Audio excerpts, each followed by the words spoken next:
जय जय राम जय श्री राम, दो अक्षर का प्यारा नाम। राम नाम के जपने से ही बन जाते सब बिगड़े काम।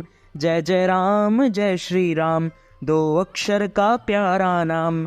चैत्र मास के शुक्ल पक्ष की एकादशी को कामदा एकादशी के नाम से जाना जाता है। इस बार एकादशी तिथि का आरंभ 18 अप्रैल 2024 को गुरुवार की शाम 5:32 से होगा, जो कि 19 अप्रैल 2024 शुक्रवार की रात 8:05 पर एकादशी तिथि समाप्त हो जाएगी। अतः सूर्योदय व्यापिनी द्वादशी युक्त हरिवासर शुद्ध एकादशी 19 अप्रैल 2024 शुक्रवार के दिन ही रहेगी। इसी दिन सभी भक्तजनों और माताओं बहनों को एकादशी का व्रत रखना चाहिए एवं एकादशी व्रत का पारणा 20 अप्रैल 2024 शनिवार की सुबह 6 बजे से 8 बजे के बीच में कर लेना चाहिए। पूरे वर्ष में 24 एकादशी आती है, लेकिन जिस साल अधिक मास या पुरुषोत्तम मास आता है उस साल 2 एकादशी अधिक यानी कुल मिलाकर 26 एकादशी आती है। प्रत्येक महीने में 2 बार, एक कृष्ण पक्ष और दूसरी शुक्ल पक्ष, दोनों ही एकादशियों का भिन्न भिन्न महत्व हमारे पुराणों एवं धर्म ग्रंथों में बताया गया है। एकादशी का व्रत भगवान श्री लक्ष्मी नारायण जी का परम प्रिय व्रत है। एकादशी का व्रत करने से मनुष्यों के कई जन्मों के पाप जड़ से नष्ट हो जाते हैं तथा उनके पुण्यों का उदय होता है। जब मनुष्य के जन्म जन्मांतर के पाप नष्ट हो जाते हैं तभी उन्हें सांसारिक एवं भौतिक सुखों की प्राप्ति होती है। जो भक्त एकादशी का व्रत करते हैं उन्हें अधिक पुण्य मिलता है। इस बार चैत्र मास के शुक्ल पक्ष की कामदा एकादशी तिथि और तारीख को लेकर बहुत ज़्यादा कन्फ्यूजन फैला हुआ है, लेकिन हम आपको बता दें कि 19 अप्रैल 2024 शुक्रवार के दिन ही आपको एकादशी व्रत रखना है। जो भक्त एकादशी का व्रत करते हैं उनको दशमी से लेकर द्वादशी तक कुछ महत्वपूर्ण नियमों का पालन अनिवार्य रूप से करना चाहिए। दशमी के दिन एक समय शुद्ध एवं सात्विक भोजन करें। इस दिन चावल, लहसुन, प्याज, मांस, मदिरा, मसूर दाल, कटहल की सब्जी उपयोग नहीं करना चाहिए। दशमी के दिन पराये अन्न अर्थात दूसरे के घर का भोजन बिल्कुल नहीं करना चाहिए।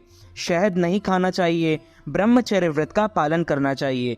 एकादशी के दिन सुबह जल्दी उठकर स्नान करके पूजा अर्चना कर एकादशी व्रत का संकल्प धारण करें।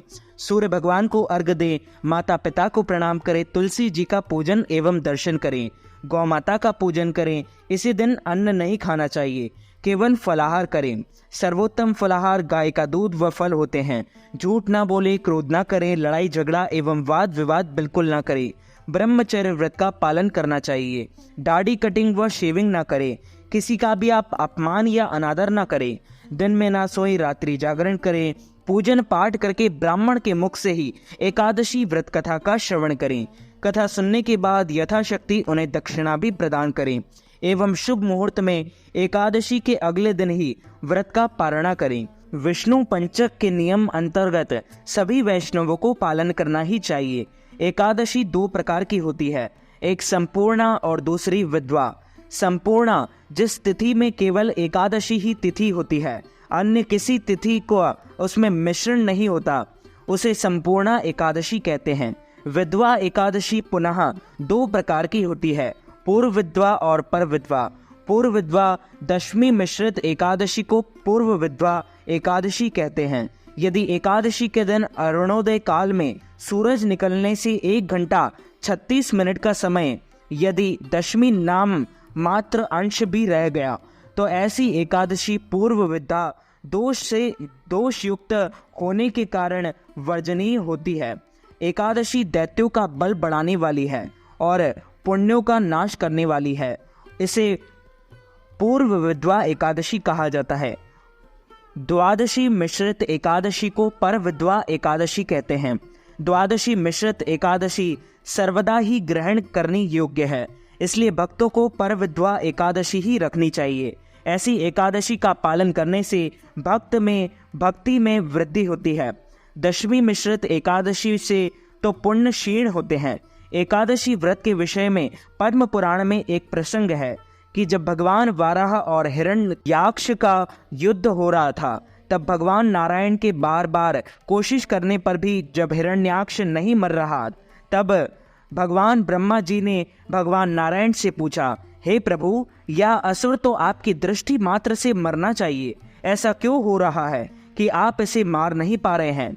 तब भगवान जी बोले, ब्रह्मा जी, शुक्राचार्य की माया से मोहित होने से कुछ ब्राह्मण दशमी युक्ता एकादशी का व्रत कर रहे हैं, क्योंकि दशमी के दिन दैत्यों की उत्पत्ति हुई थी और एकादशी के दिन और देवताओं की उत्पत्ति हुई थी। इसलिए दशमी को व्रत करने से दैत्यों का बल बढ़ता है और एकादशी को व्रत करने से देवताओं का बल बढ़ता है। ब्राह्मणों की दशमी विधवा एकादशी का व्रत करने से दैत्य का बल बढ़ रहा है और यह मर नहीं रहा है। जो मनुष्य दशमी युक्त एकादशी का व्रत करता है उसके अंदर आसुरी शक्ति बढ़ती है। कलयुग में सब लोग मोहित होकर दशमी विधवा एकादशी का व्रत करेंगे, इसलिए दुनिया में अशांति बढ़ेगी। जब सीता जी को लक्ष्मण जी वाल्मीकि ऋषि के आश्रम में छोड़कर आए, तब सीता जी ने वाल्मीकि ऋषि से पूछा कि हे ऋषिवर, मैंने जीवन में कभी पाप नहीं किया, पतिव्रता रही, पति की सेवा की, फिर भी मेरे जीवन में इतने सारे कष्ट आए, क्यों? ऐसा क्यों है? तब वाल्मीकि जी ने सीता जी को जवाब दिया कि आपने कभी पूर्व जन्म में दशमी विधवा एकादशी का व्रत किया था, उसी दिन भगवान की पूजा की थी, उससे पुण्य नहीं पाप बढ़े और उसी का परिणाम है कि आपको यह कष्ट झेलना पड़ा। पुराणों में लिखा है कि दशमी विधवा एकादशी का व्रत करने से धन और पुत्र का विनाश होता है। एकादशी दशमी विधवा अशुद्ध आसुरी शक्ति को बढ़ाने वाली है और इसलिए इस दिन एकादशी का व्रत कदापि शास्त्र सम्मत नहीं है। पुराणों में स्पष्ट मत मिलता है कि अगर दशमी विधवा एकादशी को हो और दूसरे दिन सूर्योदय से पहले एकादशी समाप्त हो रही हो तो द्वादशी के दिन एकादशी का व्रत करके त्रयोदशी को ही पारणा करना चाहिए। बोलिए श्री लक्ष्मी नारायण भगवान की जय, श्री कृष्णचंद्र भगवान की जय, श्याम सुंदर श्रीमणि महारानी की जय, वल्लभाधीश की जय। श्री कृष्ण के प्रिय सखा अर्जुन ने कहा, हे कमल नयन, मैं आपको कोटि कोटि नमन करता हूँ। हे जगदीश्वर, मैं आपसे प्रार्थना करता हूँ कि आप कृपा कर चैत्र माह की शुक्ल पक्ष की एकादशी कथा का वर्णन सुनाइए। इस एकादशी का क्या नाम है, इस व्रत को पहले किसने किया और इसके करने से किस फल की प्राप्ति होती है? भगवान श्री कृष्ण ने कहा, हे अर्जुन, इस बार एक बार यही प्रश्न राजा दिलीप ने गुरु वशिष्ठ से किया था। यह वृत्तांत मैं तुमसे सुनाता हूँ। राजा दिलीप ने गुरु वशिष्ठ से पूछा, हे गुरुदेव, चैत्र माह के शुक्ल पक्ष की एकादशी का क्या नाम है, उसकी और किस देवता का पूजन होता है और तथा उसका क्या विधान है, वह आप कृपा पूर्वक बताइए। मुनि वशिष्ठ ने कहा, हे राजन, चैत्र माह की शुक्ल पक्ष की एकादशी का नाम कामदा एकादशी है। यह समस्त पापों को नाश करने वाली है। जैसे अग्नि काष्ठ को जलाकर राख कर देती है, वैसे ही कामदा एकादशी पुण्य के प्रभाव से समस्त पाप नष्ट हो जाते हैं और तेजस्वी पुत्र की प्राप्ति होती है। इसके उपवास से मनुष्य निकृष्ट योनि से मुक्त हो जाता है और अंततः उसे स्वर्ग की प्राप्ति होती है। अब मैं इस एकादशी का महात्म्य सुनाता हूँ, ध्यान पूर्वक श्रवण करो। प्राचीन समय में भागीपुर नामक एक नगर था, जिस पर पुंडरी नाम का राजा राज किया करता था। राजा पुंडरीक अनेक ऐश्वर्य से युक्त था। उसके राज्य में अनेक अप्सराएं, गंधर्व, किन्नर आदि वास करते थे। उसी नगर में ललित और ललिता नाम की गायन विद्या में पारंगत गंधर्व स्त्री पुरुष आदि और अति प्रसन्न घर में निवास करते हुए विहार किया करते थे। उन दोनों में इतना प्रेम था कि वे अलग हो जाने की कल्पना मात्र से ही व्यथित हो उठते थे। एक बार राजा पुंडरीक गंधर्वों सहित सभा में विराजमान थे। वहां गंधर्वों के साथ ललित भी गायन कर रहा था। उस समय उसकी प्रियतमा और प्रियतमा ललिता वहां उपस्थित नहीं थी। गायन करते करते अचानक उसे उसका ख्याल आ गया, जिसके कारण वह अशुद्ध गायन करने लगा। नागराज करकोटक ने राजा पुंडरीक से उसकी शिकायत की। इस पर राजा को भयंकर क्रोध आया और उन्होंने क्रोधवश ललित को श्राप दे दिया। अरे नीच, तू मेरे सम्मुख गायन करते हुए भी अपनी स्त्री का स्मरण कर रहा है। इससे तू नरभक्षी दैत्य बनकर अपने कर्म का पालन और फल भोग। ललित गंधर्व उसी समय राजा पुंडरीक के श्राप से एक भयंकर दैत्य में बदल गया। उसका मुख विकराल हो गया, उसके नेत्र सूर्य चंद्र के समान प्रतीत होने लगे। मुंह से आग की भयंकर ज्वालाएं निकलने लगी। उसकी नाक पर्वत की कंदरा के समान विशाल हो गई और गर्दन पहाड़ के समान दिखाई देने लगी। उसकी भुजाएं 2-2 योजन लंबी हो गई। इस प्रकार उसका शरीर 8 योजन का हो गया। इस तरह राक्षस बन जाने पर वह अनेक दुख भोगने लगा। अपने प्रियतम ललित का ऐसा हाल होने पर ललिता अथाह दुख से व्यथित हो उठी और वह अपने पति के उद्धार के लिए विचार करने लगी कि मैं कहाँ जाऊं और क्या करूं, किस जतन में से अपने पति को इस नरक तुल्य कष्ट से मुक्ति कराऊं। राक्षस बना ललित घोर वनों में रहते हुए अनेक प्रकार के पापों करने लगा। उसकी स्त्री ललिता भी उसके पीछे पीछे जाती और उसकी हालात देखकर विलाप करने लगती। एक बार वह अपने पति के पीछे पीछे चलते हुए विंध्याचल पर्वत पर पहुंच गई और उस स्थान पर उसने श्रृंगी मुनि का आश्रम देखा।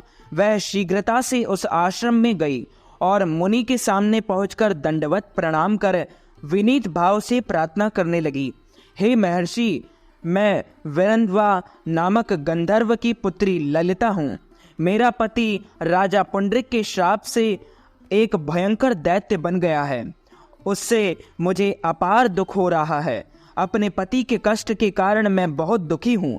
हे मुनिश्रेष्ठ, कृपा करके आप उसे राक्षस योनि से मुक्ति का कोई उत्तम उपाय बताएं। समस्त वृत्तांत सुनकर मुनि श्रृंगी ने कहा, हे पुत्री, चैत्र माह की शुक्ल पक्ष की एकादशी का नाम कामदा एकादशी है। उसके व्रत करने से प्राणी के सभी मनोरथ शीघ्र ही पूर्ण हो जाते हैं। यदि तू उसके व्रत के पुण्य को अपने पति को देगी तो वह सहज ही राक्षस योनि से मुक्त हो जाएगा और राजा का श्राप शांत हो जाएगा। ऋषि के कहे अनुसार ललिता ने श्रद्धा पूर्वक व्रत किया और द्वादशी के दिन ब्राह्मणों के समक्ष अपने व्रत का फल अपने पति को दे दिया और ईश्वर से प्रार्थना करने लगी, हे प्रभु, मैंने जो यह उपवास किया है उसका फल मेरे पतिदेव को मिले, जिससे उनकी राक्षस योनि से शीघ्र ही मुक्ति हो जाए। एकादशी का फल देते ही उसका पति राक्षस योनि से मुक्त हो गया और अपने दिव्य स्वरूप को प्राप्त हुआ। वह अनेक सुंदर वस्त्रों तथा आभूषणों से अलंकृत होकर पहले की भांति ललिता के साथ विहार करने लगा। कामदा एकादशी के प्रभाव से वह पहले की भांति सुंदर हो गया और मृत्यु के बाद दोनों पुष्पक विमान में बैठकर विष्णु लोक को चले गए। हे अर्जुन, इस उपवास को विधान पूर्वक करने से सभी पाप नष्ट हो जाते हैं। इस व्रत के पुण्य से मनुष्य ब्रह्म हत्यादि के पाप और राक्षस आदि योनि से मुक्त हो जाते हैं। संसार में इससे उत्तम दूसरा कोई भी व्रत नहीं है। इसकी कथा व महात्मा के श्रवण व पठन से अनंत फलों की प्राप्ति होती है। कथा सार प्राणी अपने सुखों का चिंतन करे और यह बुरा नहीं है, किंतु समय असमय ऐसा चिंतन प्राणी को उसके दायित्व से विमुख कर देता है और जिससे उसे भयंकर कष्ट भोगने पड़ते हैं। गंधर्व ललित ने भी राक्षस होकर निंदित कर्म किए और कष्ट भोगे, परंतु भगवान श्री हरि की अनुकंपा का कोई अंत नहीं है।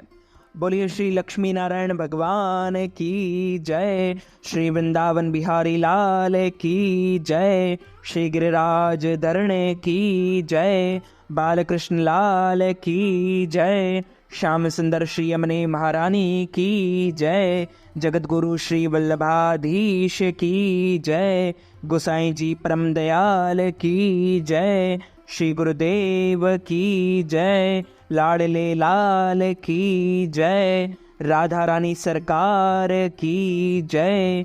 अच्युतम केशवम राम नारायणम कृष्ण दामोदरम वासुदेवम हरि श्रीधरम माधवम गोपिका वल्लभम श्री जानकी नायकम श्री रामचंद्रम भजे जानकी मनोहरम सर्वलोकनायकम श्री शंकरादिसेवितम पुण्य नाम कीर्तनम श्री राम राम राम राम राम नाम तायकम राम कृष्ण वासुदेव भक्ति मुक्तिदायकम हरे राम राम राम हरे हरे हरे कृष्णा कृष्णा कृष्णा हरे हरे। तो मित्रों, हमारे इस ज्ञानवर्धक वीडियो को आप अधिक से अधिक लोगों को शेयर कीजिएगा, लाइक कीजिएगा, कमेंट कीजिएगा और सब्सक्राइब करके बेल आइकन को भी ऑन कर लीजिए। ऐसे ही नए नए वीडियोस देखने के लिए आप सभी को सादर जय श्री कृष्ण, सादर धन्यवाद।